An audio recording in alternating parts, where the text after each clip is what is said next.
Hi guys. So இந்த வீடியோவில் நம்ம பிகாம் வர்சஸ் சிஏ அப்படின்ற டாப்பிக்கில் தான் நம்ம பார்க்க போகிறோம். ஸோ இந்த வீடியோவில் நம்ம பார்க்க போகிறது பிகாமில் என்னென்ன சப்ஜெக்ட்ஸ் இருக்குது, சிஏல என்னென்ன சப்ஜெக்ட்ஸ் இருக்குது, எத்தனை சப்ஜெக்ட்ஸ் வந்து பார்த்தீங்கன்னா சிஏக்கும் பிகாமுக்கும் வந்து காமனாக இருக்குது அப்படின்றத நம்ம பார்க்கலாம். ஓகே.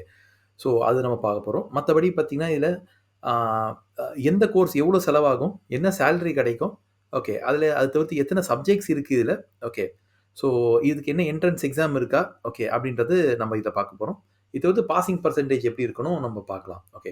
ஸோ இந்த வீடியோ உங்களுக்கு ஒரு பெட்டர் கிளாரிட்டி கிடைக்கும். ஓகே. ஸோ அஃப்கோர்ஸ் ஸ்டார்டிங்லேயே சொல்லிடுறோம், பிகாம் வர்சஸ் சிஏ எது பெஸ்ட் அப்படின்னா அஃப்கோர்ஸ் சிஏ தான் பெஸ்ட். ஓகே. பட் நீங்கள் இதில் என்ன கம்பேரிசன் அப்படின்றது தான். ஓகே, எப்படி கம்பேர் பண்ணலாம் இந்த ரெண்டு கோர்ஸையும் அப்படின்றது தான் இந்த வீடியோ வச்சுருக்கோம். Okay. So BCom and CA India, okay, அப்படின்றதுக்கு ஃபர்ஸ்ட் கம்பேர் பண்ணலாம். ஸோ இது கோர்ஸ் வைஸ் பார்த்தீங்கன்னா பிகாம் அப்படின்றது ஒரு யூனிவர்சிட்டி டிகிரி கோர்ஸ், சிஏன்றது ஒரு ப்ரொஃபஷனல் கோர்ஸ் அப்படின்றது இதோட ஃபர்ஸ்ட் மேஜர் டிஃப்ரென்ஸ். ஓகேங்களா? ஸோ என்ன இதுக்கு ரெண்டுத்துக்கும் டிஃப்ரென்ஸ் அப்படின்னா, யூனிவர்சிட்டி டிகிரின்றது நீங்கள் எல்லா சப்ஜெக்ட்ஸும் பாஸ் பண்ணிட்டீங்கன்னா உங்களுக்கு கிடச்சிடும். ஆனால் சிஏ அப்படின்ற ப்ரொஃபஷனல் கோர்ஸை பொறுத்த வரைக்கும் பார்த்தீங்கன்னா நீங்கள் எக்ஸாம் மட்டும் பாஸ் பண்ணால் மட்டும் இது கிடைக்காது. ப்ளஸ் நீங்கள் இன்டர்ன்ஷிப் போகணும். ஓகேங்களா? அது தவிர்த்து பார்த்தீங்கன்னா நீங்கள் அவங்க சொல்கிற ரூல்ஸ் அண்ட் ரெகுலேஷன்ஸ் எல்லாம் ஃபாலோ பண்ணால் மட்டும்தான் உங்களுக்கு இந்த சிஏ அப்படின்ற இந்த வேர்டை நீங்கள் ஆக்சுவலி யூஸே பண்ணலாம். நீங்கள் வந்து சிஏன்னு நீங்கள் வெளியே சொல்லலாம். ஓகே. ஸோ நீங்கள் எக்ஸாம் பாஸ் பண்ணணும், அவங்க வருஷம் வருஷம் சொல்கிற ரூல்ஸை நீங்கள் ஃபாலோ பண்ணணும், அப்டேட்டடாக இருக்கணும். ஓகே. இது தவிர்த்து நீங்கள் அவங்களுக்கு வருஷம் வருஷம் ஒரு மெம்பர்ஷிப் ஃபீஸும் பே பண்ணணும். பிகாமில் அது மாதிரி எதுவுமே கிடையாது. எக்ஸாம் கிளியர் பண்ணிட்டீங்கன்னா உங்களுக்கு டிகிரி கொடுத்துருவாங்க, அதோட அது ஓவர் அப்படின்றது ஓவர். ஓகே. ஸோ சப்ஜெக்ட்ஸ் பார்க்கலாம். நம்பர் ஆஃப் சப்ஜெக்ட்ஸ் பார்த்தீங்கன்னா இதில் பிகாமில் வந்து ஒரு மொத்தம் 6 செமஸ்டர் இருக்குது, 5 சப்ஜெக்ட்ஸ். ஓகே. ஸோ மொத்தம் 30 சப்ஜெக்ட்ஸில் இது ஓவர் ஆகிடும். ஸோ இது கொஞ்சம் ஒரு யூனிவர்சிட்டி காலேஜஸுக்கு ஏற்ற மாதிரி இது கொஞ்சம் சேஞ்ச் ஆக சான்ஸ் இருக்குது. ஓகேங்களா? ஒரு சிலதில் வந்து பார்த்தீங்கன்னா 32 சப்ஜெக்ட் இருக்கலாம், இல்லை 35 சப்ஜெக்ட்ஸ் இருக்கலாம். ஓகே, கொஞ்சம் சேஞ்சஸ் இருக்கும். சிஏ இந்தியாவை பொறுத்த வரைக்கும் இந்தியா ஃபுல்லாக வந்து பார்த்தீங்கன்னா ஒரே குவாலிட்டி ஆஃப் சிஏ தான். ஓகே.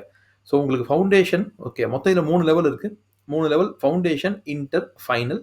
ஓகே. இதில் வந்து பார்த்தீங்கன்னா டைம் லிமிட்னு எதுவுமே இல்லை. ஃபார் எக்ஸாம்பிள் பிகாமை பொறுத்த வரைக்கும் நீங்கள் 3 இயர்ஸில் இதை முடிச்சிடலாம். ஓகே. சிஏவை பொறுத்த வரைக்கும் நீங்கள் பாஸ் ஆகிற வரைக்கும் நீங்கள் இந்த எக்ஸாம் எழுதினே இருக்க வேண்டியதான். அப்படின்னா மினிமம் பார்த்தீங்கன்னா இது ஒரு 6 இயர்ஸில் நீங்கள் சிஏ முடிக்க முடியும். ஓகேங்களா? மினிமமே 6 இயர்ஸ் ஆகிடும். ஓகே. மேக்ஸிமம் பார்த்தீங்கன்னா அதுக்கு எண்டே கிடையாது. ஓகே. நிறைய பேர் பார்த்தீங்கன்னா இது 10 வருஷம்லாம் படிக்கிறவங்க இருக்கிறாங்க. ஓகே. ஸோ நீங்கள் பாஸ் ஆகிற வரைக்கும் படிச்சுனே இருக்கணும் சிஏ இந்தியாவை. பிகாமை பொறுத்த வரைக்கும் இது ஓரளவுக்கு ஈஸி தான். அப்படின்னா நீங்கள் வந்து 3 இயர்ஸில் இதில் முடிச்சிடலாம். ஓகே. ஆனால் சிஏ இந்தியா வந்து பார்த்தீங்கன்னா மினிமம் முடிக்கிறதுக்கே உங்களுக்கு வந்து ஒரு 6 இயர்ஸாவது ஆகும். மேக்ஸிமம்ன்றது நம்ம டைமும் சொல்ல முடியாது. ஓகே. இப்போது பாஸ் மார்க் பார்த்தீங்கன்னா பிகாமை பொறுத்த வரைக்கும் 40 எடுத்தீங்கனாலே நீங்கள் பாஸ். ஆனால் சிஏ இந்தியாவில் அது மாதிரி கிடையாது. பாஸ் மார்க் என்னவோ 40 தான். ஆனால் நீங்கள் ஆவரேஜாக ஒரு சப்ஜெக்ட்டும் 50 எடுக்கணும். இது அக்ரிகேட் குரூப்பும் இருக்குது. ஸோ நீங்கள் ஒரே டைமில் பார்த்தீங்கன்னா 4 சப்ஜெக்ட் அது மாதிரி நீங்கள் எழுதுவீங்க. ஒரு சப்ஜெக்டில் ஃபெயில் ஆனாலும் நீங்கள் திருப்பி 4யும் சேர்த்து எழுதணும். ஓகே. பிகாமை பொறுத்த வரைக்கும் அப்படி கிடையாது. எதில் ஃபெயில் ஆகிறீங்களோ அதை நீங்கள் எழுதிக்கலாம். ஓகே. ஸோ அதுவும் இல்லை மாதிரி உங்களுக்கு இதில் நீங்கள் பிகாமில் எந்த சப்ஜெக்ட் ஃபெயில் ஆனாலும் அந்த அரியர் தான் ஆகுது. ஸோ நீங்கள் வந்து பார்த்தீங்கன்னா அது அடுத்த செமஸ்டர் கூட எழுதிடலாம். ஸோ நீங்கள் ஃபஸ்ட் இயரில் ஒரு சப்ஜெக்ட் ஃபெயில் ஆனாலும் நீங்கள் செகண்ட் இயரில் எழுதலாம், இல்லை தேர்ட் இயரில் கூட நீங்கள் எழுதிக்கலாம். ஓகே. ஆனால் சிஏ இந்தியாவை பொறுத்த வரைக்கும் நீங்கள் ஃபவுண்டேஷனில் ஒரு சப்ஜெக்ட் ஃபெயில் ஆனாலும் எல்லாமே ஃபெயில். உங்களால் இன்டர்க்குள்ளே போக முடியாது. ஓகே. ஸோ இதுதான் வந்து பார்த்தீங்கன்னா குரூப் ஸ்ட்ரக்சரும் இதுதான். அதே மாதிரி மூவ்மெண்ட்டும் இப்படி தான் இருக்குது. ஸோ நீங்கள் அட் அ டைம் 4 பாஸ் பண்ணணும். இதில் அட் அ டைம் வந்து 4+4 பாஸ் பண்ணணும். இதுலேயும் அட் அ டைம் வந்து 4 and 4 பாஸ் பண்ணணும். அப்படின்னா நீங்கள் குரூப் வைஸ் பாஸ் பண்ணிங்கன்னா தான் அடுத்த லெவலுக்கே நீங்கள் போவீங்க. இல்லைனா நீங்கள் அதே லெவலில் தான் இருக்கிற மாதிரி இருக்கும். ஓகேங்களா? ஸோ ஸ்டூடெண்ட்ஸ் குவாலிஃபைங் இதில் மோஸ்ட்லி 100% பாஸ் பண்ணுவாங்க. பிகாமை பொறுத்த வரைக்கும் வந்து ரொம்ப ரொம்ப ரொம்ப ரேராக தான் வந்து ஸ்டூடெண்ட்ஸ் வந்து ஃபெயில் ஆகிற சான்சஸே இருக்குது. ஓகே. ஏன்னா காலேஜே முடிஞ்ச அளவுக்கு வந்து பார்த்தீங்கன்னா ஸ்டூடெண்ட்டை பாஸ் பண்ணி விடணும்னு தான் பார்ப்பாங்க, ஃபெயில் ஆகணும்னு பார்க்க மாட்டாங்க. ஓகேங்களா? இது பிகாமை பொறுத்த வரைக்கும். ஆனால் சிஏன்றது அப்படி கிடையாது. நீங்கள் படித்தா மட்டும்தான் பாஸ் ஆக முடியும். நீங்கள் நல்லா படித்தா கூட ஒரு சில சமயம் நீங்கள் ஃபெயில் ஆகிற மாதிரி கூட இருக்க சான்சஸ் இருக்குது. ஏன் அப்படின்னா இதில் மேக்ஸிமமே வந்து பார்த்தீங்கன்னா பாசிங் பர்சன்டேஜ் வந்து ஃபவுண்டேஷனுக்கு 25 to 40% அவ்வளோ பேர் தான் பாஸ் ஆவாங்க. 100ல் 25லேருந்து 40 பேர் தான் பாஸ் ஆவாங்க. இன்டரில் 13லேருந்து 30 பேர் தான் பாஸ் ஆவாங்க. ஃபைனல் அப்படின்றதுல 14லேருந்து 25% தான் பாஸ் ஆவாங்க. இதுவே நாங்கள் வந்து சொல்கிறது வந்து பார்த்தீங்கன்னா கொஞ்சம் ஹையர், அதிகமானதான் சொல்கிறோம். ஓகே. இது அன்அஃபிஷியல், அவங்க அஃபிஷியலாக ரிலீஸ் பண்ணதில்லை. இது அன்அஃபிஷியலாக நாங்கள் சொல்கிறது. ஓகே. சில சமயங்களில் பார்த்தீங்கன்னா இது சிங்கிள் டிஜிட்டா கூட இருக்க சான்ஸ் இருக்கு. ஃபைனல்ல பார்த்தீங்கன்னா 8% 9% மட்டும் தான் பாஸ் ஆக கூட சான்ஸ் இருக்கு. அதாவது 100ல 8 பேர், 9 பேர் அது மாரி கூட ஃபைனல்ல பாஸ் ஆவாங்க. இன்டர்ல பார்த்தீங்கன்னா 100க்கு 10 பேர் கூட சில சமயம் பாஸ் ஆவறதுக்கு சான்சஸ் இருக்கு. ஓகேங்களா? ஸோ பிகாம பொறுத்தவரைக்கும் பார்த்தீங்கன்னா, அவங்க பாஸ் பண்ணி விடணும்னு தான் பார்ப்பாங்க. சிஏவ பொறுத்தவரைக்கும் அவங்க எதிர்பார்க்குற அளவுக்கு நீங்க குவாலிட்டியா எழுதினா மட்டும் தான் நீங்க இத பாஸ் ஆக முடியும். ஓகேங்களா? அவங்களா வந்து போனா போட்டும் இந்த பையன் பாஸ் ஆகணும்னு அவங்க ஒரு டைமும் அவங்க நினைக்க மாட்டாங்க. நீங்க படிச்சா மட்டும் தான் இதில பாஸ் ஆகவே முடியும். ஓகே. இதான் சிஏ இந்தியாவ பொறுத்தவரைக்கும். ஸோ பிகாம் பொறுத்தவரைக்கும் பார்த்தீங்கன்னா, இது வருஷத்துக்கு 2 தடவ நீங்க எக்ஸாம் எழுதலாம். ஸோ உங்களுக்கு வந்து 2 செமஸ்டர் இருக்கு. ஸோ ஒரு செமஸ்டர்ல பார்த்தீங்கன்னா, உங்களுக்கு மேல வரும். இன்னொரு செமஸ்டர் வந்து நவம்பர் அந்த மாரி வரும். சிஏ இந்தியாவ பொறுத்தவரைக்கும் திருப்பி இது 2 தடவ தான் வருது. ஜூன்ல ஒரு அட்டெம்ப்டும், டிசம்பர். ஓகேங்களா? இது கன்ஃபர்ம்டா இந்த மாசத்துல தான் நடக்கும். ஜூன் அண்ட் டிசம்பர்ல தான் இது நடக்கும். ஓகேங்களா? ஸோ பிகாம் வந்து காலேஜ் டூ காலேஜ் இது சேஞ்ச் ஆகும். வருஷம் ஒரு இயருக்கும் இது சேஞ்ச் ஆகும். ஓகே. சில வருஷம் பார்த்தீங்கன்னா, ஏப்ரல்ல நடக்கலாம், மேல நடக்கலாம். இன்னொரு செமஸ்டர் பார்த்தீங்கன்னா, அக்டோபர் நடக்கலாம், நவம்பர்ல நடக்கலாம், இல்ல டிசம்பர்ல கூட நடக்கலாம். ஆனா சிஏவ பொறுத்தவரைக்கும் கன்ஃபர்ம்டா இந்த 2 மாசத்துல தான் அது நடக்கும். ஓகேங்களா? பிராக்டிகல் ட்ரெய்னிங், இன்டர்ன்ஷிப் ஓகேயா? இல்லாட்டி ஆர்டிகல்ஷிப் அப்படின்ற எந்த விதமான ட்ரெய்னிங்கும் இங்க கிடையாது பிகாம்ல. ஓகேங்களா? ஆனா சிஏ இந்தியாவ பொறுத்தவரைக்கும், நீங்க 3 வருஷம் ஒருத்தருக்கு ஒரு ஒரு சார்ட்டர்ட் அக்கவுண்டன்ட் கிட்ட நீங்க அசிஸ்டன்ட்டா நீங்க வேலை செஞ்சே தான் ஆகணும். ஓகே. அந்த அதுக்கான சம்பளம் பார்த்தீங்கன்னா, கம்மியா தான் இருக்கும். 5000 இல்ல 10,000 தான் இருக்கும். ஸோ சம்பளம் கம்மியா தான் இருக்கும். ஆனா நீங்க எக்ஸ்பீரியன்ஸ் நீங்க அங்க கத்துக்கிறீங்க. ஓகே. ஸோ பிகாம்ல அது கிடையாது. Okay. So minimum number of years to complete. நீங்க நார்மலா படிச்சீங்கனாலே 3 இயர்ஸ்ல இத முடிச்சிடலாம் பிகாம. நீங்க நார்மலா படிச்சா கூட, எக்ஸாம் முடிக்க மட்டுமே 3 வருஷம் ஆகும். ஓகே. எக்ஸ்பீரியன்ஸ்க்கு ஒரு 3 வருஷம் ஆகும். அதாவது 6 இயர்ஸ் உங்களுக்கு மினிமம் ஆகும். நீங்க சிஏ இந்தியாவ கம்ப்ளீட் பண்றதுக்கு. ஓகே. ஸோ ஃபீஸ் எவ்வளோ இருக்கும்? ஃபீஸ் பார்த்தீங்கன்னா, இது ஒரு காலேஜ் டூ காலேஜ் சேஞ்ச் ஆகும். நீங்க கவர்ன்மென்ட் காலேஜ்ல படிச்சீங்கன்னா, மொத்த கோர்ஸ் ஃபீஸுமே ரூ. 3000ல முடிஞ்சிரும். இதுவே நீங்க பிரைவேட் காலேஜ்ல படிக்கிறீங்க அப்புட்ன்னா, ஓகே. செல்ஃப் ஃபினான்சிங் காலேஜ் அப்படின்றதுல நீங்க போய் படிச்சீங்கன்னா, அதுல பார்த்தீங்கன்னா, உங்களுக்கு ஒரு வருஷத்துக்கே 1,00,000 கிட்ட கூட ஆகும்.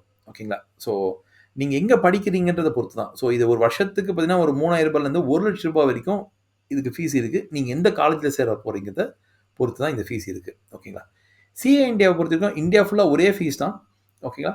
இந்த ஃபுல் கோர்ஸும் நீங்க வந்து சிஏ இன்ஸ்டிடியூட்க்கு நீங்க குடுக்குற ஃபீஸ் 1,00,000 ஓகே. புக்குக்கு ஓகே. ரெஜிஸ்ட்ரேஷன் எல்லாமே சேர்த்து நீங்க 1,00,000 தான் பே பண்ண போறீங்க மேக்ஸிமம். ஓகே. நீங்க கோச்சிங் சென்டர்ல போய் படிக்கிறீங்க அப்படின்னா, எக்ஸ்ட்ராவா நீங்க குடுக்க வேண்டியது 2,00,000 அப்ப அது மொத்தம் நீங்க இது 3,00,000 ஆகிடும் இது முடிக்கிறதுக்கு. ஓகேங்களா? இது 3,00,000 ஆகும். ஆனா இந்த 3,00,000 நீங்க எப்படி குடுக்க போறீங்கன்னா, over a period of 6 years 6 வருஷத்துல நீங்க இத வந்து கொஞ்சம் கொஞ்சமா தான் நீங்க குடுக்க போறீங்க. ஸோ நீங்க எடுத்த உடனே 3,00,000 குடுக்க போறதில்ல. முதல்ல ஒரு 50,000 அதுக்கப்புறம் ஒரு 50 அதுக்கப்புறம் ஒரு 1,00,000 அது மாரி நீங்க கொஞ்சம் கொஞ்சமா தான் பிரிச்சு பிரிச்சு நீங்க குடுக்குற மாரி இருக்கும். ஓகேங்களா? ஸோ இதான் வந்து ஃபீஸ் டிஃபரன்ஸ் 2 கோர்ஸுக்குமே. ஓகே. ஸோ பிகாம பொறுத்தவரைக்கும் பார்த்தீங்கன்னா, இது ஒரு காலேஜுக்கும் சேஞ்ச் ஆகும். அதான் பிரச்சனை. சிஏவ பொறுத்தவரைக்கும் இது இந்தியா ஃபுல்லா ஒரே ரூல் தான். ஓகேங்களா? ஒரே ரூல் தான். ஓகே. ஸோ இது தவிர்த்து பார்த்தீங்கன்னா, ஜாப் என்ன கிடைக்கும்? பிகாம் படிச்சா உங்களுக்கு என்ட்ரி லெவல் ஜாப் தான் கிடைக்கும். ஸோ என்ட்ரி லெவல்ல clerk job, okay. Financial analyst, accountant, marketing, salesman அப்படின்னு சொல்லிட்டு உங்களுக்கு ஜாப்ஸ் கிடைக்கும். ஸோ நீங்க அக்கவுண்டன்ட் தான் போகணும்னு அவசியம் இல்ல. நீங்க மார்க்கெட்டிங்கும் போலாம், சேல்ஸ்மேனா போலாம். உங்களுக்கு நெறைய சாய்ஸஸ் இருக்கு. ஓகே. பிகாம் பொறுத்தவரைக்கும். ஏன்னா இது ஒரு என்ட்ரி லெவல் கோர்ஸ். ஓகேங்களா? சிஏ அப்படின்றது ரொம்ப ஹைலி ஸ்பெஷலைஸ்டு கோர்ஸ். ஸோ நீங்க அக்கவுண்டன்ட்டா போகலாம், ஆடிட்டரா போலாம், taxation, financial executive, business consultant அப்படின்ற மாரி ரொம்ப ஸ்பெஷலைஸ்டான ரோலுக்கு தான் நீங்க போவீங்க. ஸோ நீங்க அக்கவுண்ட்ஸ் ஆடிட்டிங், அதுக்கு டாக்ஸேஷனுக்கு ரிலேட்டடா இருக்க ரோல்ஸ்க்கு தான் நீங்க போவீங்க. ஸோ உங்க சேலரியும் பார்த்தீங்கன்னா, இதுல நெறையவே சேஞ்சஸ் இருக்கும். ஓகேங்களா? ஒரு ஃப்ரெஷர் சேலரி பிகாம் முடிச்ச உடனே நீங்க ஒரு ஃப்ரெஷரா நீங்க எவ்வளோ சம்பாதிப்பீங்கன்னா, மினிமம் நீங்க ஒரு 15,000 சம்பாதிக்கலாம். மேக்ஸிமம் நீங்க வந்து ஒரு 35,000 தான் சம்பாதிக்க முடியும். நீங்க நல்ல காலேஜ் நீங்க தமிழ்நாட்டிலேயே இருக்கிற பெஸ்ட் காலேஜ்ல நீங்க பிகாம் படிச்சாலும் 35,000க்கு மேல சேலரி எதிர்பார்க்க முடியாது. ஓகேங்களா? ஸோ நீங்க ஓரளவுக்கு ஆவரேஜான காலேஜ்ல படிச்சீங்கன்னா, ஒரு 15,000 நீங்க எதிர்பார்க்கலாம் பிகாம்க்கு. ஓகே. ஃப்ரெஷரா. சிஏவ பொறுத்தவரைக்கும் பார்த்தீங்கன்னா, நீங்க இன்டர் வரைக்கும் தான் முடிச்சிருக்கீங்க அப்படின்னா, நீங்க 20,000லேருந்து 45,000 வரைக்கும் நீங்க எதிர்பார்க்கலாம் சேலரியா, ஃப்ரெஷரா. இல்ல நீங்க ஃபைனலே முடிச்சு நீங்க மெம்பரே ஆயிட்டீங்க அப்படின்னா, நீங்க 60,000லேருந்து 75,000 நீங்க சேலரியா நீங்க எதிர்பார்க்கலாம். ஓகே. ஸோ நீங்க பிகாம் முடிச்ச பிறகு ஃபர்தரா என்ன படிக்கலாம் அப்படின்னா, நீங்க வந்து எம்காம் ட்ரை பண்ணலாம். MBA, ACS, CMA, CFA, CPA, MBA, சிஏவே நீங்க ட்ரை பண்ணலாம். ஓகேங்களா? பிகாம் முடிச்ச பிறகு உங்களுக்கு நெறைய சாய்ஸ் இருக்கு படிக்கிறதுக்கு. சிஏ முடிச்ச பிறகு பார்த்தீங்கன்னா, நீங்க திரும்பவும் நீங்க ஹையர் அதிகமா நீங்க படிக்கலாம். ஓகே. வேணும்னா நீங்க ஏசிஎஸ் படிக்கலாம். சிஎம்ஏ, சிஎஃப்ஏ, சிபிஏ, எம்பிஏ கூட நீங்க படிக்கலாம். ஓகேங்களா? ஸோ இதுதான் இதுங்களுக்குள்ள உள்ள மேஜர் டிஃபரன்ஸ். ஓகே. பிகாமுக்கும் சிஏக்கும் உள்ள மேஜர் டிஃபரன்ஸ். ஓகேங்களா? மேஜர் டிஃபரன்ஸ் எங்க வருதுன்னா, இத பிகாம் பாஸ் ஆகுறது ஈஸி. சிஏ பாஸ் ஆகுறது கஷ்டம். சேலரி பார்த்தீங்கன்னா, பிகாமுக்கு கம்மியா தான் இருக்கும். ஓகே. ஏன்னா நீங்க ஈஸியா பாஸ் பண்ணிடுறோம். சிஏ பொறுத்தவரைக்கும் சேலரி அதிகமா தான் இருக்கும். ஏன்னா இது பாஸ் பண்றது கஷ்டம். அதனால இதுக்கு சேலரி அதிகமா தான் இருக்கும். ஓகே. இதான் இதுல இருக்க மேஜர் டிஃபரன்ஸ். ஓகே. ஸோ இதுல நம்ம அடுத்தது பார்த்தீங்கன்னா, சிஏல இருக்கிற க ச என்ன சப்ஜெக்ட்ஸ் இருக்குன்னு பார்க்கலாம். ஓகே. ஸோ சப்ஜெக்ட்ஸ் பார்த்தீங்கன்னா, அக்கவுண்டிங் இருக்கு. ஃபவுண்டேஷன்ல அக்கவுண்டிங் இருக்கு, பிசினஸ் லா இருக்கு, பிசினஸ் மேத்தமேட்டிக்ஸ் இருக்கு, பிசினஸ் எக்கனாமிக்ஸ் இருக்கு. ஓகே. இது 4மே சேர்ந்து நீங்க ஒரே டைம்ல பாஸ் பண்ணணும். ஆ இன்டர் அப்படின்றதுல பார்த்தீங்கன்னா, குரூப் 1ல okay accounting, corporate law, cost and management accounting, taxation இது 4த்தையும் நீங்க ஒரே டைம்ல பாஸ் பண்ணணும். ஓகேங்களா? அப்படி பாஸ் ஆனா தான் நீங்க அந்த குரூப் கிளியர். நீங்க 1 ஃபெயில் ஆனா திருப்பி 4த்தையும் படிக்கணும். குரூப் 2ல பார்த்தீங்கன்னா, உங்களுக்கு advanced accounting, auditing, enterprises information systems, strategic management, financial management, economics for finance அப்படின்றது எல்லாம் இருக்கு. அகைன் நீங்க இல்ல ஒரு சப்ஜெக்ட் ஃபெயில் ஆனாலும் திருப்பி எல்லாத்தையும் நீங்க படிக்கிற மாரி இருக்கணும். ஓகே. ஸோ நீங்க எல்லாத்தையும் ஒரே டைம்ல பாஸ் பண்ணா தான் இந்த இந்த குரூப்ப கிளியர் பண்ண முடியும்.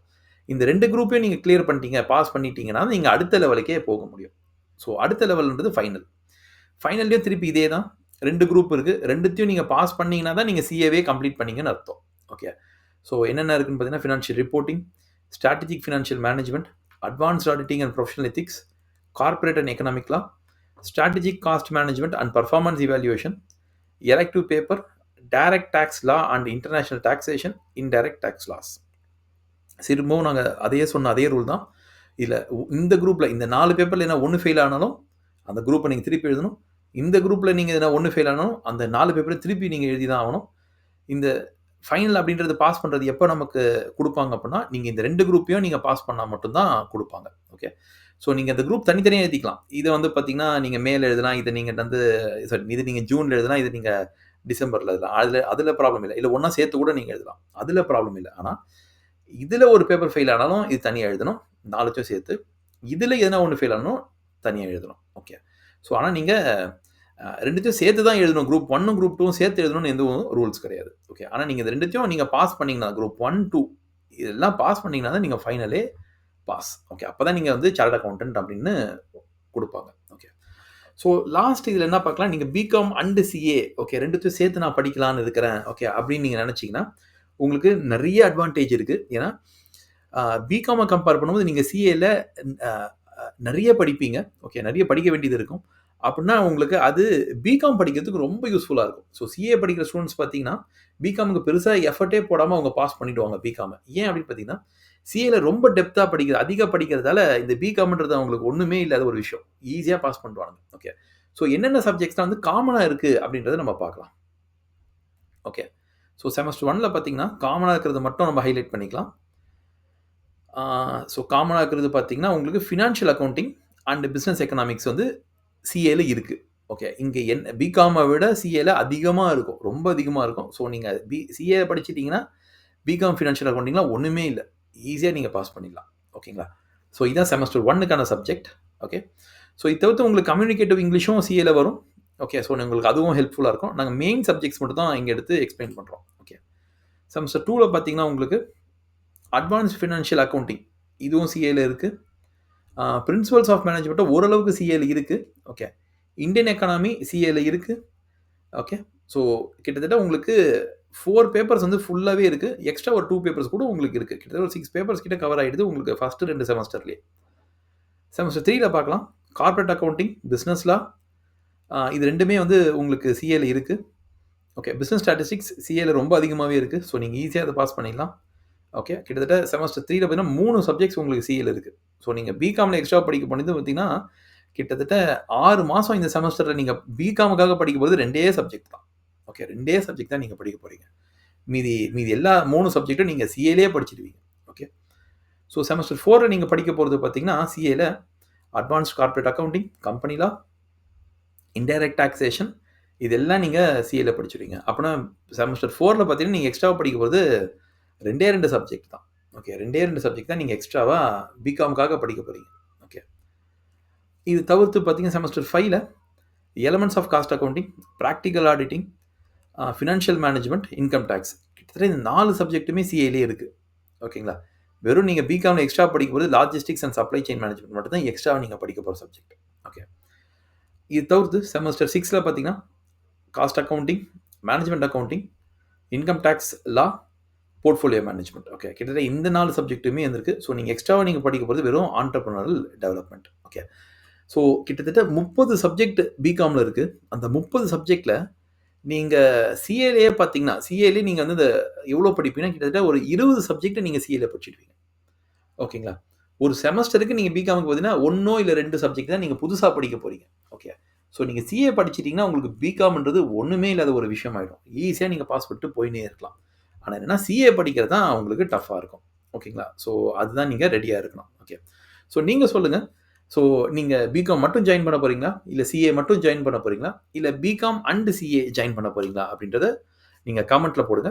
உங்களுக்கு இந்த வீடியோ பிடிச்சிருந்தா லைக் பண்ணுங்க. உங்க ஃப்ரெண்ட்ஸோட ஷேர் பண்ணுங்க. அவங்களுக்கும் யூஸ்ஃபுல்லா இருக்கும். ஸோ இது மாரி நெறைய ரிலேட்டட் வீடியோஸ் ஓகே. உங்களுக்கு சிஏல சிஏவும், பிகாமும் எப்படி சேர்ந்து பண்ணலாம்? என்ன பெனிஃபிட் இருக்கு? என்ன பிரச்சனைங்க வரும் பிகாமும், சிஏவும் சேர்ந்து பண்ணா? அப்படின்றதெல்லாம் நாங்க ஒரு டிஃபரெண்ட் வீடியோ போட்டிருக்கோம். ஸோ அதையும் டிஸ்கிரிப்ஷன்ல போடுறோம். நீங்க அங்க வந்து செக் பண்ணிக்கோங்க. ஸோ ஹோப் உங்களுக்கு இந்த வீடியோ யூஸ் ஆயிருக்கும்னு நெனைக்கிறோம். Thank you guys. ஸோ இன்னொரு வீடியோல மீட் பண்ணலாம்.